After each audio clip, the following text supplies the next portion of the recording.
कार्तिक महत्म 10वां अध्याय। राजा पृथु पूछने लगे, हे मुने, आपने कार्तिक मास में विष्णु भगवान की पूजा का महत्म कहा। इस मास में किसी और के देवता का पूजन या व्रत होता है तो वो भी कहिए।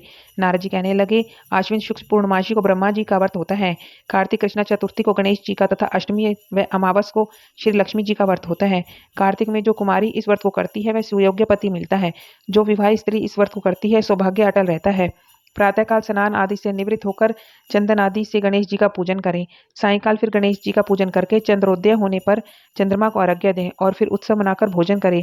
स्त्रियों को अपने सौभाग्य के लिए इस व्रत को करना चाहिए। नारद जी कहने लगे, हे राजा पृथु, इस व्रत का एक सुंदर इतिहास मैं तुमको सुनाता हूँ। भद्रवती नाम की एक पुरी में सुधर्मा नाम का एक राजा था।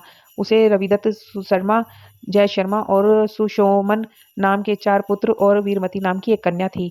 उस कन्या वीरमती का विवाह देवर्त के साथ हो गया। वे दोनों बड़े प्रेम के साथ रहते थे। एक दिन अचानक घर में बैठे हुए देवर्त को सांप ने काट लिया, जिससे उसकी मृत्यु हुई। वीरमती बहुत जोर जोर से रोने लगी, चिल्लाने लगी। उसके चारों भाई तथा माता पिता भी वहां आ गए और सारा पूर्व दुख रूपी समुद्र में डूब गया। उसी समय दुखों को दूर करने वाले पुलस्त्य ऋषि भी वहां पर आए और राजा ने हाथ जोड़कर उनसे कहा, महाराज, कौन से पाप कर्म से मेरी कन्या विधवा हुई है।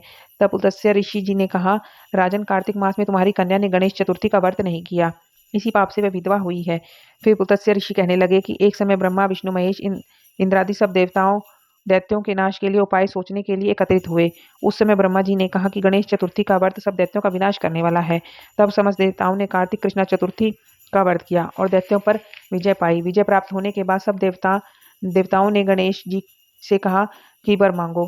तब गणेश जी ने कहा, जो स्त्री कार्तिक कृष्णा चतुर्थी का व्रत करे उसका पति चिरंजीवी हो, जो ना करे वह स्त्री विधवा हो जाए। अतः इस व्रत को अवश्य में सब स्त्रियों को करना चाहिए।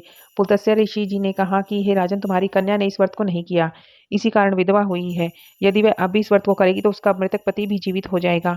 यह कहकर ऋषि तो चले गए। तब राजा ने अपने जामात्रा के मृतक शरीर को तेल में डलवा दिया। जब कार्तिक मास आया तो उसकी कन्या ने विधिवत व्रत करके उद्यापन में ब्राह्मणों को बहुत सा धन दिया, जिसके प्रभाव से उसका मृतक पति फिर जीवित हो गया। अतः सौभाग्यवती स्त्रियों को अपने सौभाग्य की रक्षा के लिए, संतान प्राप्ति के लिए यह व्रत अवश्य करना चाहिए। जय श्री कृष्ण।